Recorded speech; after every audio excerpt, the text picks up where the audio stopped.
안녕하십니까. 글로벌 커뮤니케이터 브라이언 정입니다.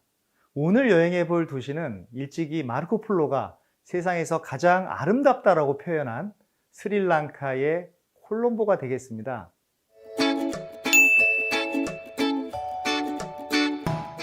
마르코폴로는 베네치아에서 여행을 시작을 했습니다.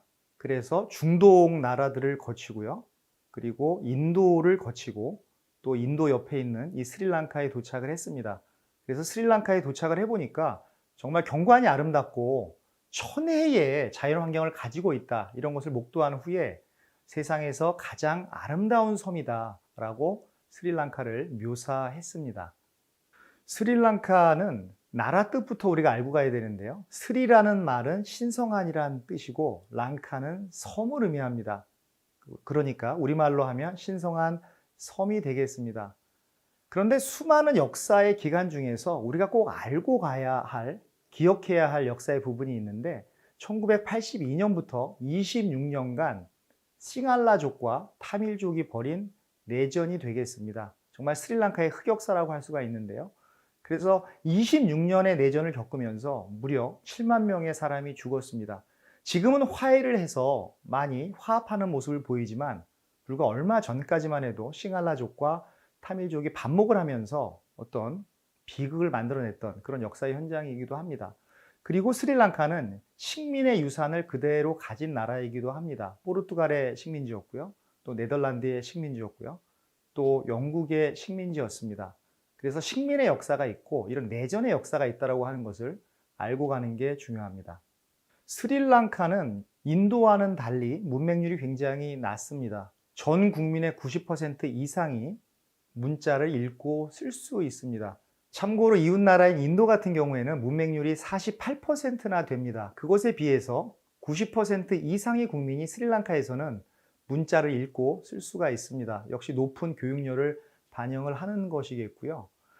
스리랑카에서는 여러 가지 언어가 쓰입니다. 그 싱할라어도 있고요. 또 타밀어도 있습니다. 그리고 영국 식민지였기 때문에 영어가 많이 쓰입니다.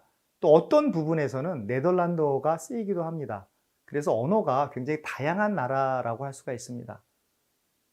스리랑카가 인도양의 적도의 근처에 있다 보니까 많은 분들이 그냥 덥다, 무조건 덥다라고 생각하시는 분이 많은데 해안지대는 좀 더울 수가 있는데 고산지대에 올라가면 상당히 춥습니다. 저도 고산지대에 있는 호텔에 묵었다가 아주 추워서 이렇게 옷을 껴입었던 그런 기억이 납니다.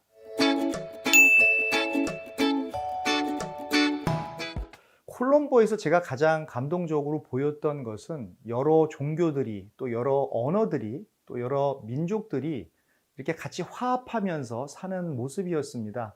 그런 것들을 가장 잘 볼 수 있는 곳이 페타 시장인데요.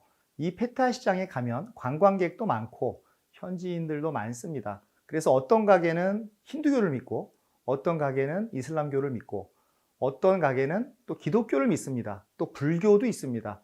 이런 수많은 종교가 다른 이런 이 종교가 다른 사람들이 가진 이 가게들이 같이 장사를 하면서 협상을 하면서 살아가는 모습이 공존의 모습이 너무 좋았고요. 또 그런 모습을 보기 위해서 저는 페타 시장을 가장 먼저 가볼 곳으로 저는 선정을 했습니다. 이렇게 다문화가 어우러진다는 것, 그리고 많은 타 종교와 다른 언어를 가진 사람들과 어울리며 살아간다고 하는 것이 저는 어떤 유적지를 보는 게 아니라 그런 것들을 느끼는 것이 하나의 관광 포인트라고 생각합니다. 콜롬보에서는 다른 볼거리라기보다도 체험해 보면 좋을 그런 일이 하나 있습니다. 바로 출퇴근 통근 열차를 타보는 것인데요. 현지인들과 똑같이 열차를 타보는 겁니다. 줄을 서서 표를 사고요. 또 개찰기를 통과하고요. 또 그 기차 안에 들어가서 정말 이 10,000원이죠. 꽉 차 있는 그 사람들의 그 삶의 내음, 그 사람들이 사는 모습, 사는 냄새를 느껴보는 것이 참 좋은 체험이라고 생각을 합니다. 그런데 이 통근 열차가 해안 열차입니다. 해안선을 따라서 쭉 내려가는데 그 일몰 광경 때 딱 타시게 되면, 일몰 때 타시게 되면 일몰의 모습을 보실 수가 있습니다. 정말 저렴한 가격으로 즐길 수 있는 일몰의 모습입니다. 저 같은 관광객들한테는 신기하게 보이지만 그들한테는 삶의 현장이 되겠죠. 그래서 관광객의 입장에서는 너무 얼마나 좋을까. 이 사람들은 인도양의 일몰을 매일 보는구나. 이렇게 생각을 하지만 그 사람들은 삶을 살아가는 어려움, 출퇴근할 때 어렵고, 그죠? 그런 것들을 다 느끼는 삶의 현장입니다. 콜롬보에 있는 해안 열차는 노선이 딱 하나밖에 없습니다. 그러다 보니까 매일 만나고 또 매일 퇴근 시간에 만나는 빈도수가 한국보다는, 서울보다는 훨씬 많습니다. 매일 만나다 보니까 이렇게 통성명을 하게 되는 것이고요. 또 통성명을 하게 되다 보니까 가족 이야기를 하게 되고요. 또 가족 얘기를 하다 보니까 뭐 생일 이야기도 하고 무슨 여러 가지 경조사 얘기를 하게 되는 겁니다. 이렇다 보니까 사람들이 친숙해지는 것이죠. 그리고 또 한 가지 이유는 콜롬보 사람들이 다민족, 다언어 국가라서 그런지 모르겠지만 공존의 DNA가 있는 것 같습니다. 친절합니다. 그래서 이렇게 배척하는 게 아니고 친절한 그런 DNA가 많은 것 같아 보였습니다. 그래서 더 친해지고 더 공존하려는 노력을 하는 게 아닌가, 그런 느낌이 들었습니다. 스리랑카는 긴 식민지 지배의 역사가 있습니다. 이민족한테 지배를 받은 것이죠. 그래서 1600년대 초반에는 포르투갈의 지배를 받았습니다. 그리고 포르투갈 세력이 약해지니까 두 번째로 들어온 세력이 네덜란드였습니다. 네덜란드가 또 지배를 해서 또 스리랑카를 식민 지배를 했고요. 또 네덜란드가 힘이 약해지니까 1800년대 초반에는 영국이 들어왔습니다. 영국이 들어와서 지배를 했습니다. 지배를 하면서 많은 식민지 건물을 남겼습니다. 그래서 시청도 식민지 건물이고요. 또 여러 가지 고풍스러운 건물이, 영국식의 건물이 다 영국 식민지 시대에 지어진 것입니다. 그런데 참 재미있는 것이 우리나라 같은 경우에는 식민의 역사를 많이 지우려고 하죠. 식민지 시대에 지어졌던 건물을 파괴를 해서 박물관으로 보내고 하는데, 이 스리랑카 사람들은 그 식민의 역사를 증오하지 않습니다. 복수를 하려고 하지 않고요. 우리의 역사의 일부로 포용하려고 합니다. 그렇다 보니까 이 많은 식민지 시대의 건물들, 식민지 시대에 지어진 건물들을 그대로 보존합니다. 지금도 미술관으로 사용하고 있고요. 지금도 시청으로 사용하고 있고요. 또 대통령궁으로도 사용하고 있습니다. 이런 것들을 보면서 우리나라 사람들과 스리랑카 사람들은 역시 생각하는 방식이 다르구나. 역시 다른 문화를 가졌구나라고 하는 것을 저는 느꼈습니다.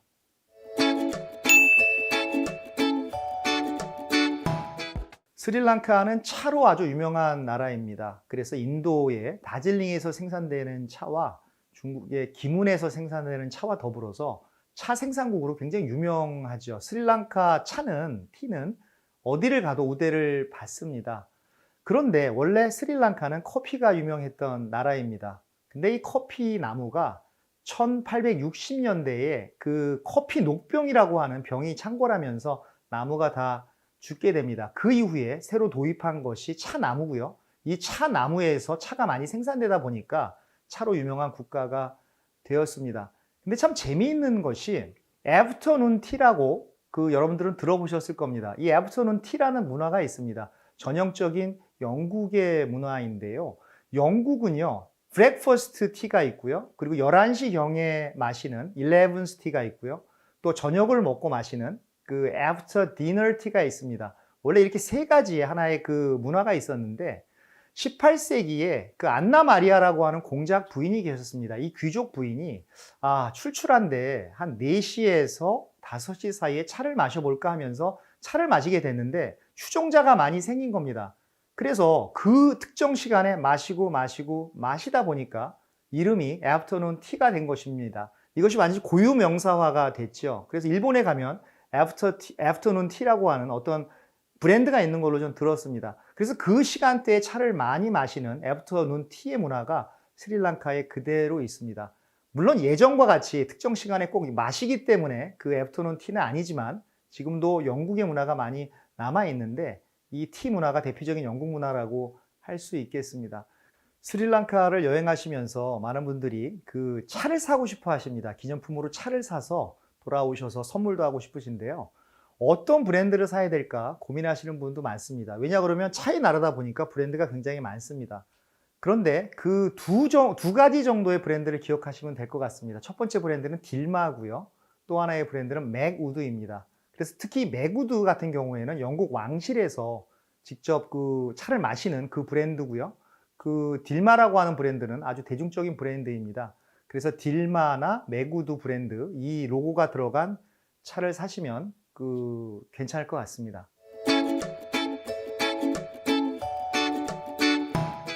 콜롬보에는 전통을 지키려는 사람들도 있습니다.